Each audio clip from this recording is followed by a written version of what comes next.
बिस्मिल्लाहिर्रहमानिर्रहीम। अस्सलाम वालेकुम स्टूडेंट्स। लास्ट टाइम बेटा हमने एक्सरसाइज लास्ट अपनी कंप्लीट की थी और उससे रिलेटेड जो मिसलेनियस एक्सरसाइज में क्वेश्चन थे वो हमने डिस्कस किए थे, जो आप लोगों को करने के लिए दिए थे। और आप लोग को मैंने कहा था कि अगर कोई प्रॉब्लम हो तो आप मेरे से डिस्कस कर लीजिएगा उससे। अब वो चैप्टर नंबर 3 कंप्लीट होने के बाद हमने जो स्टार्ट करना था बेटा, वो हमारा काम था, हमने ऑब्जेक्टिव करना है चैप्टर नंबर 3 का। पहले हम इसकी करेंगे डेफिनेशंस, फिर हम करेंगे बेटा इसके एमसीक्यूज़, और चैप्टर नंबर 3 को मुकम्मल वाइंड अप करके फिर इंशाल्लाह ताला हम स्टार्ट करेंगे चैप्टर नंबर 4। अभी चैप्टर नंबर 3 की बेटा अगर डेफिनेशंस की बात करें तो इनमें आपके पास सबसे चैप्टर का नाम था हमारे पास लॉगरिथम। सबसे पहले हम बात करेंगे बेटा इसके इंट्रोडक्शन की। Abu Mohammad Musa al Khwarizmi first gave the idea of logarithms. Logarithm का सबसे पहले जो नज़रिया था, जो आइडिया था, वो किसने पेश किया था बेटा? Abu Mohammad Musa al Khwarizmi ने। In 17th century John Napier prepared table of logarithm. 17वीं सदी में जॉन नेपियर वो मैथमेटिशियन था जिसने लॉगरिथम टेबल तैयार किया था। He used e as base of logarithm for logarithm table. अच्छा, इस लाइन को एक्सप्लेन करने से पहले आपको यहाँ पर एक बात बताता चलूँ बेटा, ये जो हम लॉगरिथम पढ़ रहे हैं ना, लॉगरिथम दो किस्म के होते हैं। एक जिसकी बेस 10 है और एक जिसकी बेस ई है। ये जो ई है एक ख़ास कांस्टेंट है, वैसे तो 10 भी कांस्टेंट है, ई भी एक कांस्टेंट है जिसकी वैल्यू होती है तकरीबन 2.714। ये जो बेस 10 वाला लॉगरिथम होता है इसे हम नाम देते हैं बेटा कॉमन लॉगरिथम का।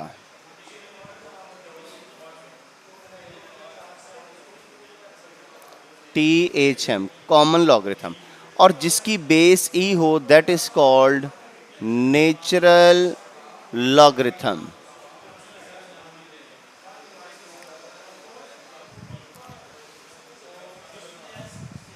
अभी हम जो लॉगरिथम यूज कर रहे हैं ना बेटा, ये जितने भी लॉगरिथम हमने पढ़े हैं ये वो लॉगरिथम पढ़े हैं जिसकी बेस 10 होती है।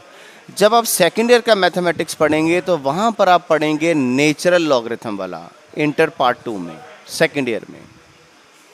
अच्छा, एक बार ज़रा सुन लीजिएगा, मैं फिर आगे अपनी बात बढ़ाता हूँ कि अब जो आपका कमिंग मंडे को बेटा जो टेस्ट होगा वो टेस्ट स्टार्ट होगा बेटा आपका चैप्टर नंबर 3 से। दोबारा जितना चैप्टर नंबर 3 है टोटल वो सारा आपने रिवाइज करना है, और चैप्टर नंबर 4 हम सैटरडे तक जितना पढ़ लेंगे वो भी टेस्ट में शामिल होगा। ठीक है बेटा? अच्छा, यहाँ पर जो हम पढ़ रहे हैं उससे हम किसका नाम देते हैं? उसकी बेस क्या है? 10 है। जितना हमने पढ़ा है कॉमन लॉगरिथम, और जिसकी बेस ई हो that is called natural logarithm. और इसको हम लॉग ई के बजाय इसे हम लिखते हैं ln। फॉर एग्जाम्पल जिस नंबर का लॉगरिथम ले रहे हैं अगर वो x है तो लॉग ई के बजाय क्या लिख दिया? ln। इसे हम कहते हैं natural logarithm, logarithm of natural या नेचुरल लॉगरिथम ऑफ x। और ये जो लॉग बेस 10 पढ़ रहे हैं इसे आप सिर्फ लॉग लिख दें, अगर कहीं पर भी सिर्फ लॉग लिखा देखें तो आप समझ जाएं कि इसकी बेस क्या है बेटा, इसकी बेस 10 के इक्वल है। अच्छा, यहाँ पर हम बात कर रहे थे बेटा in 17th century John Napier prepared the table of logarithms. He used E, ये ई की बात हो रही है, as base of logarithm for logarithm table. Professor Henry Briggs Professor Henry Briggs had a special interest in the work of John Napier. He prepared logarithm table with base 10. अब आप इन दोनों को कंपेयर कर लें। जॉन नेपियर ने बेटा base ई का logarithm table बनाया था, और प्रोफेसर हेनरी ब्रिग ने स्पेशल इंटरेस्ट लेते हुए इसने बेस 10 का लॉगरिथम बनाया। अभी तक 3 काम बेटा हम पढ़ चुके हैं। Abu Mohammad Musa al Khwarizmi ने इसका आइडिया पेश किया। जॉन नेपियर ने 17th सेंचुरी में बेस ई का लॉगरिथम टेबल तैयार किया। और थर्ड लाइन थी प्रोफेसर हेनरी ब्रिग्स ने जॉन नेपियर के काम में इंटरेस्ट लेते हुए बेस 10 का लॉगरिथम टेबल बनाया। नेक्स्ट है बेटा इसके बाद Joseph Bargi prepared anti logarithm table इन 1620। अब जोसेफ बर्गी ने, अब आप देखें हमने चैप्टर की तरतीब में क्या पढ़ा था, पहले लॉगरिथम फिर एंटी लॉगरिथम। तो एंटी लॉगरिथम टेबल किसने बनाया था 1620 में? जोसेफ बर्गी ने। ये जोसेफ पढ़ा जाता है, ठीक है, जीम वाओ जे बे, जोसेफ बर्गी। अब 4 मैथमेटिशियन थे बेटा, दोबारा एक बार रिवाइज कर ले, फिंगर टिप्स के ऊपर आपकी होनी चाहिए। ये आपके एमसीक्यूज हैं बोर्ड के एग्जाम के सारे। अबू मोहम्मद मूसा अल खवारिज़मी ने लॉगरिथम का आइडिया दिया। 17वीं सेंचुरी में जॉन नेपर ने बेस ई का लॉगरिथम टेबल प्रिपेयर किया। प्रोफेसर हेनरी ब्रिग ने बेस 10 का लॉगरिथम टेबल तैयार किया और जोसेफ बर्गी ने 1620 में एंटी लॉगरिथम टेबल प्रिपेयर किया। ये तो बेटा इसका लॉगरिथम और एंटी लॉगरिथम का था एक छोटा सा इंट्रोडक्शन, जो मैंने आपको बताया है कि ये आपके बोर्ड के पॉइंट ऑफ व्यू से इम्पोर्टेंट है। नेक्स्ट बेटा इसके बाद जो हमारे पास डेफिनेशन है दैट इज साइंटिफिक नोटेशन। अच्छा, इस डेफिनेशन पढ़ने से पहले अगर आपके पास कोई भी नंबर है, फॉर एग्जांपल मैं एक एग्जांपल ले लेता हूँ खुद से, लेट 6540000, इसको अगर हमने साइंटिफिक नोटेशन में लिखना है तो हम क्या करते हैं बेटा, सबसे पहले हम बना लेते हैं 10 रेज़ टू पावर, और टोटल 4 जीरो हैं तो इससे हमने लिख दिया 10 रेज़ टू पावर 4। फिर हमने ये कहा कि जो भी फर्स्ट डिजिट है ये नॉन ज़ीरो होना चाहिए, यानी कि 1 हो सकता है, 2 हो सकता है, 3 हो सकता है, 4 हो सकता है, 5। ज़रा तवज्जो से बात कीजिएगा बेटा, इसी से मैंने डेफिनेशन ड्राइव कर लेने। 6 7 8 9। अब फर्स्ट डिजिट, जब हम बात करें फर्स्ट डिजिट की तो उसमें कितने डिजिट होंगे, सिंगल ही होंगे ना। अगर तो मैंने इसमें 10 भी शामिल कर लिया तो ये तो 2 डिजिट का नंबर बन गया, इसकी तो हम बात ही नहीं कर रहे। फर्स्ट डिजिट में सिर्फ यही हो सकते हैं, और या फिर ज़ीरो हो सकता है, लेकिन हम बात करें कि फर्स्ट डिजिट ज़ीरो नहीं होना चाहिए। So we are left with the numbers that are 1 to 9। अच्छा, हमने बात ये की थी कि फर्स्ट डिजिट ज़ीरो नहीं होना चाहिए और फर्स्ट डिजिट के बाद डेसिमल होना चाहिए। अब आप देखें, फर्स्ट डिजिट के बाद अगर डेसिमल लगाएं तो आपने जब भी डेसिमल लगाना है, डेसिमल तो लगा लिया, डेसिमल की जगह 1 और आगे जितने डिजिट हैं उतने ही आपने ज़ीरो मार्क करने हैं। 10 रेज़ टू पावर 4 आपके पास ऑलरेडी मौजूद है। 6.54 multiply by 10 raise to power 2 multiply by 10 raise to power 4। ये डेफिनेशन बेटा बहुत इंपॉर्टेंट है, बिल्कुल तसल्ली से पढ़ा रहा हूँ, गौर से सुन लीजिएगा, कोई प्रॉब्लम हो तो मेरे से डिस्कस कर लीजिएगा। दोनों की बेस 10 है तो पावर्स को ऐड कर देंगे। So we have 6.54 multiply by 10 raise to power 6। ठीक है बेटा। अच्छा, अब यहां से हम बात करते हैं इसकी डेफिनेशन की। अब डेफिनेशन के मुताबिक यहां पर कहता है a number written in the form of a multiply by 10 raise to power n। चलें, एक ऐसा नंबर हो गया जो a multiply by 10 raise to power n की फॉर्म में लिख रहे हैं। फिर आगे next, where a is less sorry 1 is less equal to a and is less than 10। 1 is less equal to a and is less than 10। अच्छा, पहले हम ज़रा इसको डिफाइन कर लें। ज़रा हम ये देख लें कि ये जो आपके पास यहाँ पर कंडीशन दी जा रही है, ख़ास तौर पर इस कंडीशन का क्या मतलब है। ए कौन सा नंबर है बेटा, ए ये वाला नंबर है, और इस नंबर के बारे में आपको क्या बताया कि ये ज़ीरो नहीं हो सकता, 1 से लेकर 9 तक होगा। यानी कि इसे हम कह सकते हैं कि ये वाला जो नंबर है, this number will be greater than zero, zero से बड़ा होगा, और क्या कहेंगे इसको, साथ ही ये नंबर लेस देन 10 भी होगा। 10 आपको मैंने बताया 2 डिजिट का नंबर हो जाता है, हमने तो सिर्फ फर्स्ट डिजिट लेना है ना, तो 10 से छोटा होगा। अब आप इसे ग्रेटर देन ज़ीरो को अगर आप ऐसे लिख लें कि ये जो नंबर है ये 1 से बड़ा होगा या 1 के बराबर होगा, तो एक ही बात है, क्योंकि ज़ीरो के बाद क्या आता है, 1 ही आता है ना। तो यही कंडीशन लिखी हुई है कि जो नंबर a है वो 10 से छोटा होगा। ये वाला नंबर बेटा, इस नंबर की बात हो रही है a, ये नंबर 10 से छोटा होगा। और जब इसको उल्टा पढ़ेंगे, हम ऐसे सीधा पढ़ें तो लिखा है ना 1 is less equal to a, अगर इसे उल्टा पढ़ें तो इसे हम पढ़ेंगे a is greater equal to 1। उल्टा पढ़ेंगे तो यहाँ से शुरू करेंगे, a is greater equal to 1। अगर लेस इक्वल है तो इससे आप ग्रेटर इक्वल पढ़ेंगे, अगर ये ग्रेटर इक्वल होता तो हम इससे लेस इक्वल पढ़ते जब उल्टा पढ़ेंगे। a is greater equal to 1। अब क्या मतलब हुआ कि जो a है वो 1 के बराबर होगा या 1 से बड़ा होगा और 10 से छोटा होगा। तो यही तो हमने बात की थी बेटा कि जो नंबर है वो या तो 1 होगा या फिर 9 होगा, ठीक है, 10 से छोटा होगा, 2 डिजिट नंबर हो ही नहीं सकते। तो ये बेटा कंडीशन लिखी हुई है कि a इज लेस देन 10, 10 से छोटा होगा और 1 के बराबर होगा या उससे बड़ा होगा।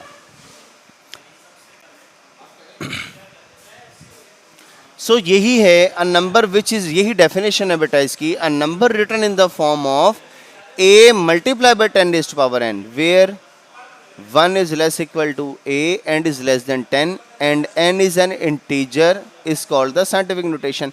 अब ये पावर है, ये पावर जैसे 6 है ना, इसको हम रिप्रेजेंट कर रहे हैं किससे बेटा, n से। अब यहाँ पर n पॉजिटिव भी हो सकता है और नेगेटिव भी हो सकता है, दोनों सूरतें पॉसिबल हैं। तो हमने सिर्फ यहाँ पर इतनी बात कर दी कि ये क्या होगा, इंटीजर होगा।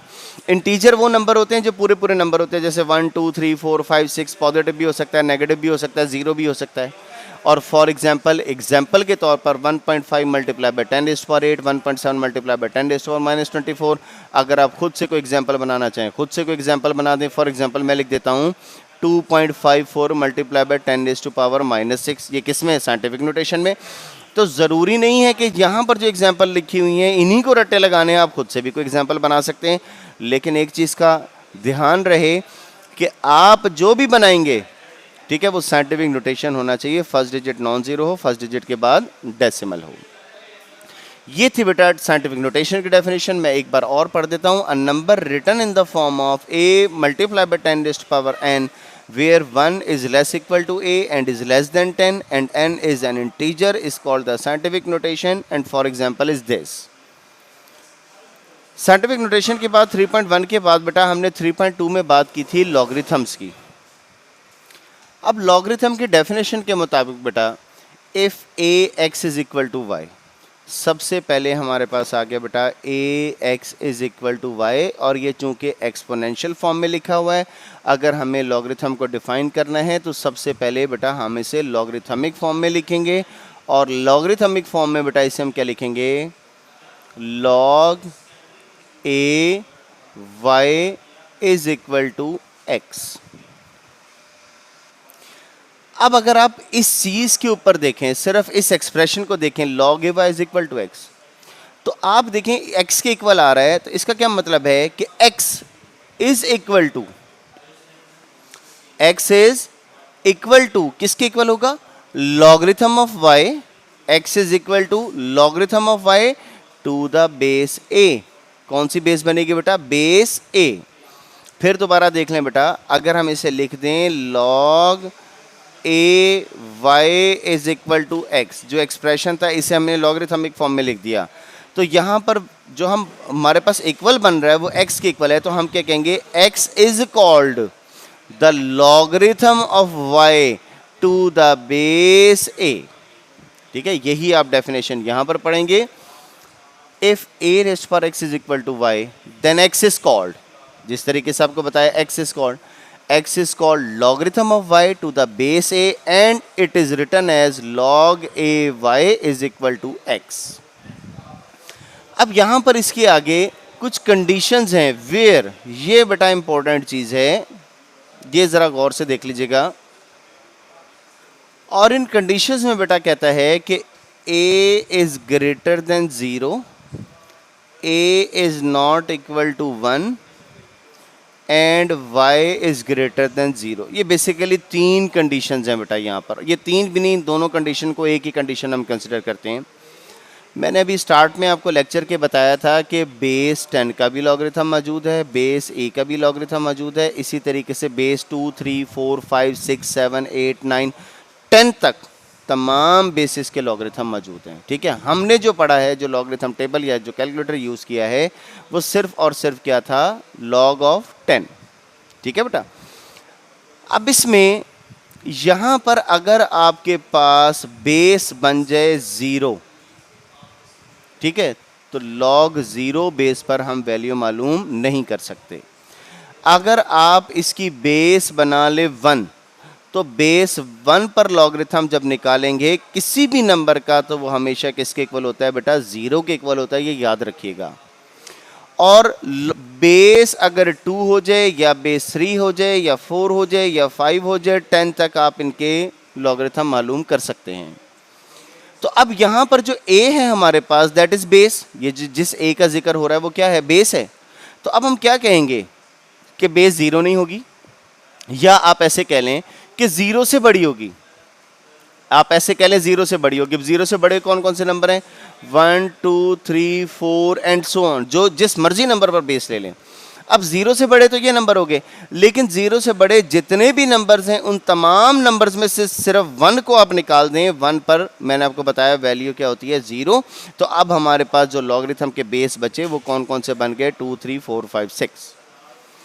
तो ये दो कंडीशन बेटा जिनका मैंने आपको कहा है कि ये तकरीबन एक ही कंडीशन है। इसका मतलब यही है कि जो बेस है वो 0 से बड़ी होगी, लेकिन 1 के इक्वल नहीं होगी।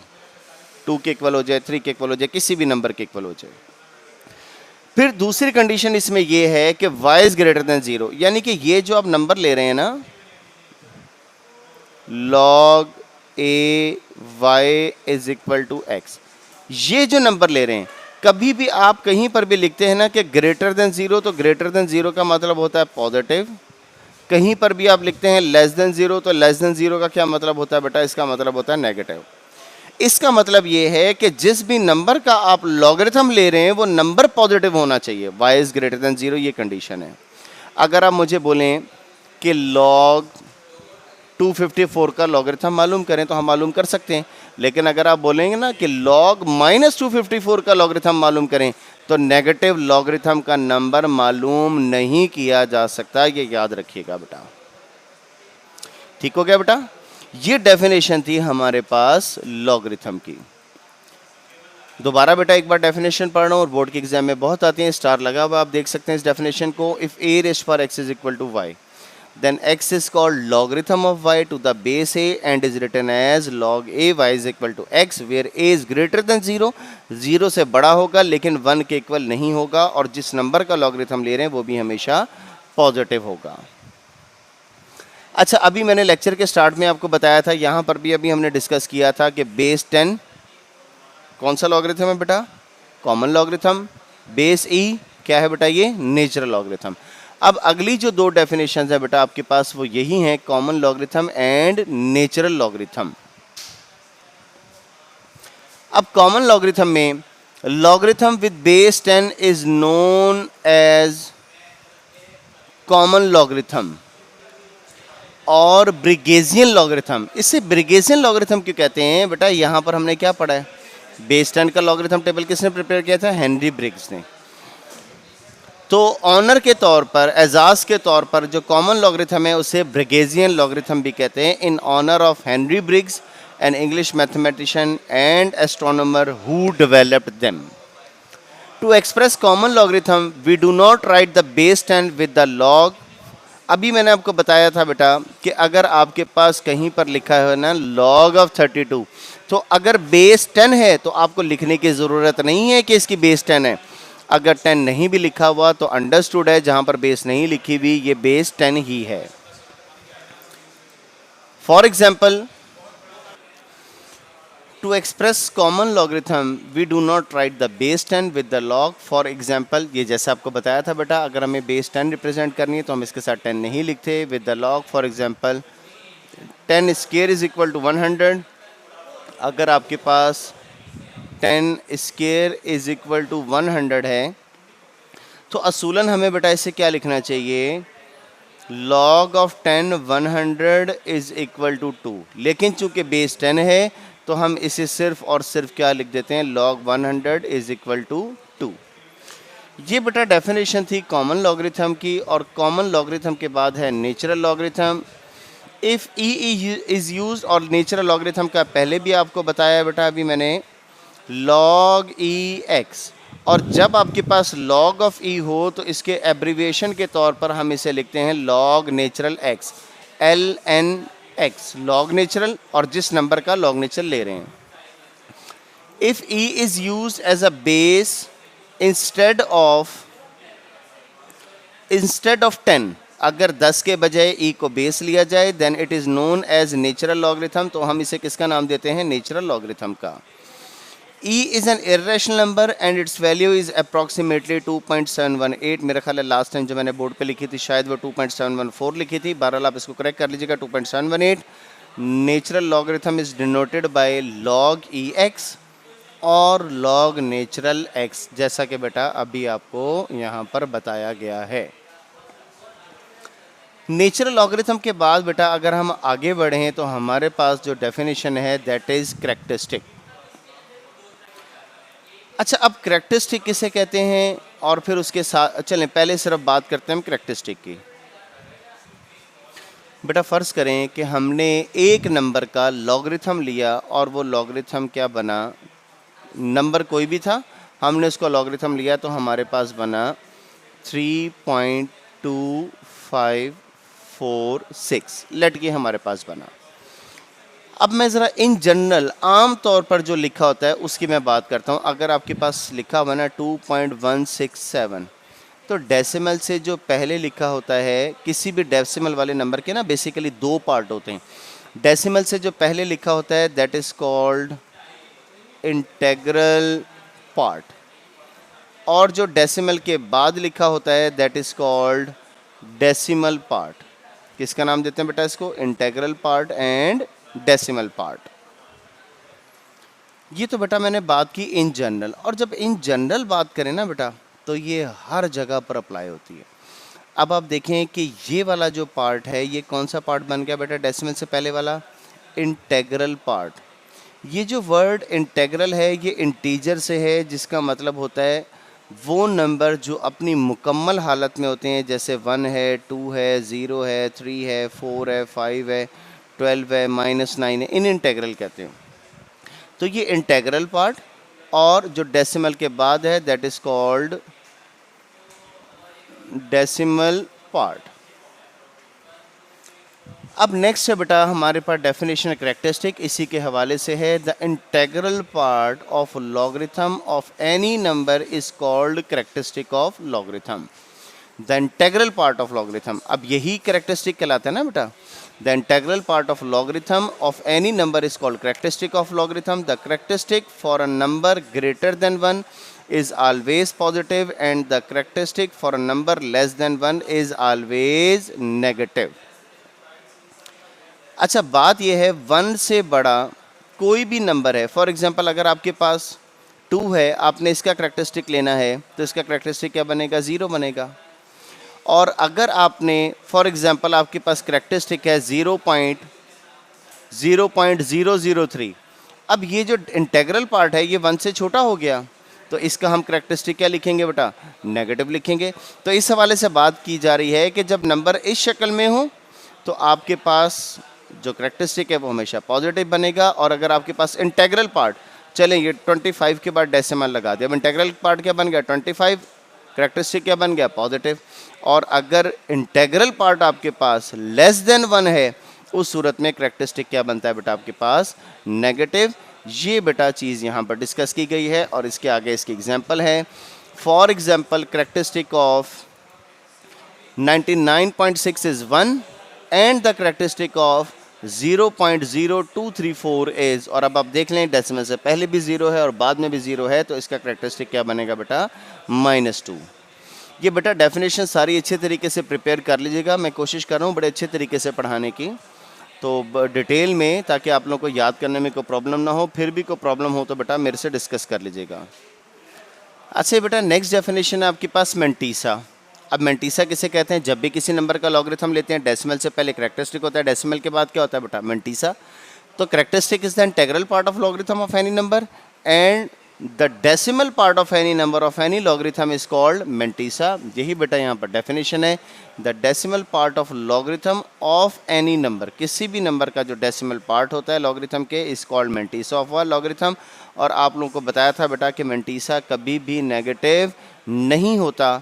Mantissa is always positive and can never be negative. Mantissa हमेशा पॉजिटिव होता है, ये कभी भी नेगेटिव नहीं होता। अब बेटा नेक्स्ट है हमारे पास एंटी लॉगरिथम। अब एंटी लॉगरिथम हम किसे कहते हैं?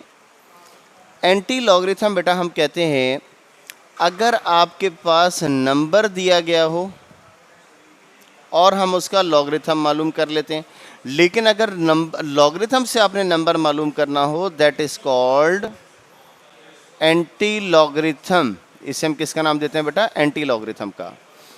The number whose logarithm is given, the number whose logarithm is given is called anti-logarithm. That is, if log of a y is equal to x or y is equal to anti-log of x, then y is called anti-log of x.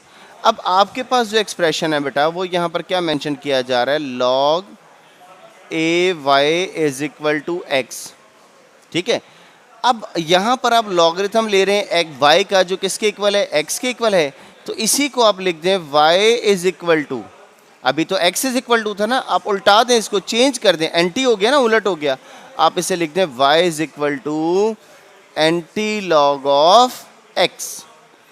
पहले x के equal था, x equal था logarithm के, अब आप उल्टा दें, इसको y कर दें, y इक्वल हो गया किसके? एंटी लॉग के। That is called anti logarithm of x। और इसके बाद बेटा जो लास्ट है आपके पास, that is laws of logarithm, कि कोई भी दो वैल्यूज अगर मल्टीप्लाई हो रही हैं आप अलग-अलग लॉगरिथम के साथ ऐड कर देंगे, डिवाइड हो रहे हैं सब्ट्रैक्ट कर देंगे, पावर है पावर पहले आ जाएगी, और log a n is equal to log b n multiply by log a b। ये बेटा चार लॉ थे जो हमने लॉगरिथम के हवाले से इसमें पढ़े थे, और ये थर्ड चैप्टर की बेटा आपके पास कंप्लीट डेफिनेशंस है। जितनी भी डेफिनेशंस इसके अंदर मौजूद हैं वो सारी बेटा आपके पास हैं, और इनमें जो जो डेफिनेशन आपकी रिपीट हो रही है बोर्ड के एग्जाम में, जिस तरीके से आ रही इनको स्टैटिक मार्क हुए हैं, अच्छे तरीके से मेरा बेटा आपने डेफिनेशंस कंप्लीट करनी है। और फिर डेफिनेशन कंप्लीट करने के बाद, और जिन बच्चों के पास बेटा थर्ड चैप्टर के नोट्स नहीं है वो एकेडमी टाइमिंग में 4 to 7 4 से 7 बजे बेटा फौरी तौर पर एकेडमी से कलेक्ट कर लें। आपने ये डेफिनेशन याद करनी है, और डेफिनेशन याद करने के बाद आप लोगों ने जितने भी ये एमसीक्यूज़ हैं, इन तमाम एमसीक्यूज़ को बेटा आपने पढ़ना है, और इसमें आपको जो भी इसकी करेक्ट ऑप्शन लगती है आपने इसको सॉल्व करके रखना है।